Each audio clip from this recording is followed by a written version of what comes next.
we shall be looking at the issue that relates to youth and national development. As you know, youth, they say, are key catalysts to both social, political, and economic development of any nation. And such, their role in the very strategic process in the life of a nation have been clearly defined as most critical and very, very important. And today we shall be looking at this issue that relates to youth and national development. And with me in the studio are two gentlemen who are going to do justice to what we are looking at today. First, I'm going to introduce Olusegun Olubade, who is a youth advocacy campaign expert. You're welcome to the studio. And we also have another person who is Kenneth Wisdom. Kenneth, I know you are an author and you have written extensively on youth development as relates to national development. You're also welcome to the studio. Yes, let's go straight to the topic, the questions we have for you today. Let's look at the youth development. I want you to tell me precisely, are you very, very convinced that the average Nigerian youth has been well, involved in the sphere of national development? Okay. We look at from the perspective. We look at the last census. Nigeria is fully engaged in 70%. Okay. But after the census, we've not been able to see Nigeria participating again. So it's like we are, from our perspective, Nigeria is not fully engaged from the present situation we are in this country now. Because when we look at it from the different diversity angle, yes, you see that we only engage in entertainment industry and the sport. And that is not the real area we should fully engage. Because when we talk of democratic duty, we must fully be engaged in democratic duty in the sense of how a nation is going to enjoy, how we are going to make the useful of the national mineral resources, how the youth should be participated in politics and polity. So, but to me, from our perspective, is a mess on our side because the government only uses when it comes to civic duty, maybe a campaign, maybe an election period. Then after that, they will just dump us. So I think we need to arise so that we could be fully engaged in the democratic duty. Okay. Kenneth, let me ask you this question. Looking at the level of development in Nigeria today, would you say that you are satisfied with what is on ground? Well, I would basically say no, and I would, in a lighter form, I would say yes. Now, why I said no is we are not satisfied. We, as Nigerians, we see a lot of things that in the society that we are not pleased with. And these are the things coming from the side of the government that should be responsible in trying to make the society, Nigerian society, work. But most of our elected officials, they withdraw from these things, and they left us with no choice but to develop in our own capacity. And this has actually made a lot of us not to look right in trying to get this thing done, but look the other side, which does not actually help the society healthy. And in that form, we have not been that developed as I would want a nation to be in the youth. Shegu said something that looking at the last census in Nigeria, the population of the Nigerian youth is tagged at 70%, and that is huge. And if you look at other nations, developed nations in the world, they have engaged their youth, positively in developing their countries. But in Nigeria, the story seems to be different. And like I said, you find the Nigerian youths playing dominantly in the entertainment industry and some other lesser, important area. How do you think the Nigerian youth can be fully engaged and incorporated in the process of national development? Well, first of all, when you have a problem, you understand, you have to know where the problem starts. And if you recognize where the problem starts, then you should be able to have a sizable solution to it. I think the youth really has been left behind. The youth have been left behind. And if you want to solve that problem, you have to be introduced, coming back to the youth to take them along with you. We are country beyond that goes above entertainment and sport. We are country beyond that. So we should not just see the strength of the youth in that area. We should engage them in dialogue, in trying to say, come, let us have your ideas. How do you think these fairs will work better? How do you think this this particular department is going to strive into competing with the rest of the nation, and that has not actually been looked at from the government in Nigeria. And when that is beginning to look at, and the youth sees himself as part of the vital process to take a nation where the nation should be, then they will begin to talk to themselves and live this way of, they seem to know us with a lot of scam and stuff like that. Then that attention will be drawn from that area into a very brighter area. And when a Nigerian youth is mentioned, they will say he stands for justice. When a Nigerian youth is mentioned, he stands for social change. And this is what I think we should introduce. Okay. Olusegun, when you responded to that first question, you talked about Nigerian youth being used as political thugs and other negative vices. A lot of people have commented on the need to have Nigerian youth trained, talking about human capital development, because a youth that is not trained cannot actually contribute anything to national development. Yeah. What is your take on human capital development as it relates to the youth in Nigeria? Okay. When we look at it very well, you can imagine this recent national dialogue that the president is carrying on about. If you look at the percentage, the youth are not fully engaged there. Okay. Then you say you want to make a country. You can't make a country without the youth. Look at the educational system now. It's down this day. But when we want to look at it very well, because when there must be a human capitalization. There's one problem when you want to plant human beings. Okay. So that is from that you are raising generations. But look at Nigerian stuff now. Go to UK, go to Dubai, all these countries, youth are fully engaged. But until the federal government now sees the youth as part and parcel of the government, because now youth is not being only for casting election, casting vote, casting whatever.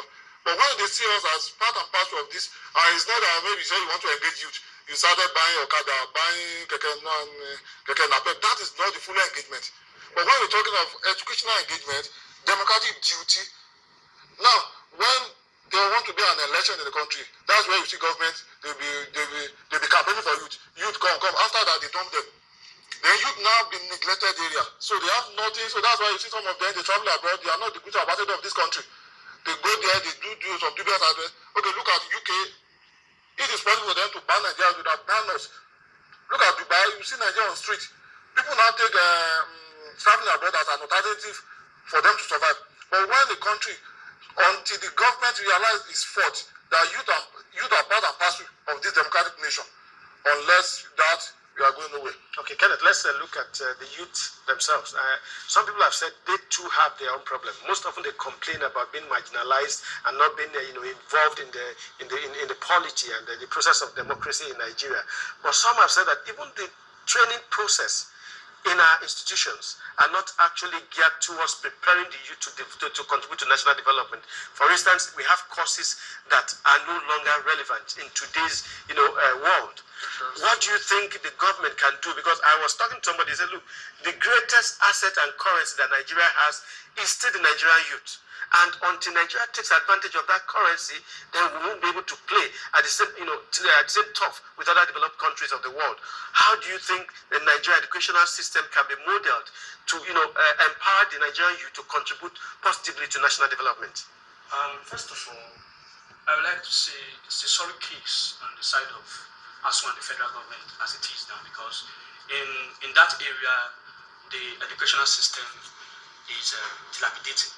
And really, before I got to this place, I was having this conversation with somebody, and I said, yes, I see ASU as a body of people who is, in a way, the government in their own affairs. I also see the federal government as a body too. So it's like a fight from the bigger government to a lesser government on an issue. That's why I see it. And to the message I always have for the youth is now, like I said, we sympathize this. It's a situation that we don't want in our country. But as it is now, this is what we are in. Now, do not just blame your lack of development on the fact that the educational system is not going up. You should find a way to develop yourself on your own in your leisure period. Don't use this time to now engage into something nefarious, into something you now feel man, well, since I'm not in school, let me engage in this thing. No. I always tell us that sometimes the government will never pay attention to us until we pay attention to ourselves. Let us first of all pay attention to myself. If I first of all pay attention to myself, then I'll be able to say, government, be responsible. I have paid attention to myself, then be responsible. I am giving this message to Nigerian youth that passionately that yes, our government might be paying little or no attention to us, but let us pay attention to ourselves. So that when we look them in the face, we say, government, pay attention to us. I have been able to raise myself from level 1 to level 4. Let that 6 other level come from you. So you are saying that the Nigerian you should not ask what the country can do for them, but they should think of what they can do for them. More or less that. Because you see, it's not as if you don't ask what the government will do for you. You will ask. You understand? But if you bend your power on that alone, you will be very lazy. Okay, as a Nigerian, you think that you have been, the government and the entire polity has been fair to you as a Nigerian youth? Well, I would say no, because I would say no. Last week I was involved in probably what I call a little argument, okay, with somebody, and he said, "Don't just come here and just go and blame your government." And I said, well, I know my government have not been doing a lot, but here that we are, there's a mini government here, and in this fair you are the leader, and you don't expect me to not to air my view here and take my view out somewhere to air to somebody who does not belong in this fair. Yeah. As far as I know, you are the leader here. You are the, in quotes now, the president. Good luck, I know here. You understand? So I should be able to tell you that this is not what I think is not right here. And when the person sees that what I'm saying actually fits in, he redressed. He said, yes, okay, I understand where you're coming from. Really, I have not actually been able to benefit from the government and the polity. Yes, okay, Olusegun, now let me ask you this.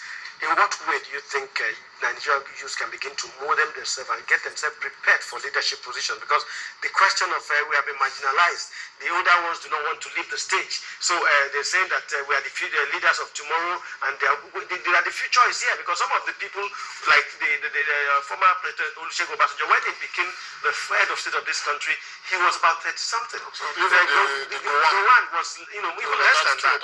So, and if you look at countries, all over the world, we are beginning to see younger people taking the mantle of leadership, and they are doing excellently well. How do you think the Nigerian youth can also be given this opportunity and play well in the polity and the democratic process in Nigeria? Yeah, thank you.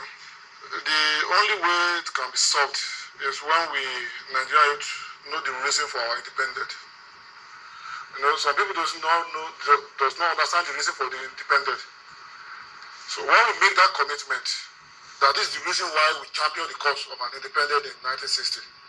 So when we have that thought that we want to build this nation, we'll be working through the reason of the independence. Okay.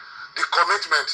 Let us learn from the mistake of our headers one. So you say Nigerians, you should go back and look at the history of this country. And how we got here. Okay. So because when I was watching one film one day, when Georgia got their independence, I was happy with the film. If you see the way, there was one army there, he said, I have fought a lot to make this country free, and he will never relent. Okay. Sure, you get that. But in Nigeria history now, you will see some people, because we not say because of the mistake of the headers one, we will not make this country right. Though we know that they've done a mistake already. But let us now learn from their mistake. So when we learn from their mistake, then we correct our part. So that is total commitment, because when we want to change this country, it comes from our heart. The commitment comes from the heart.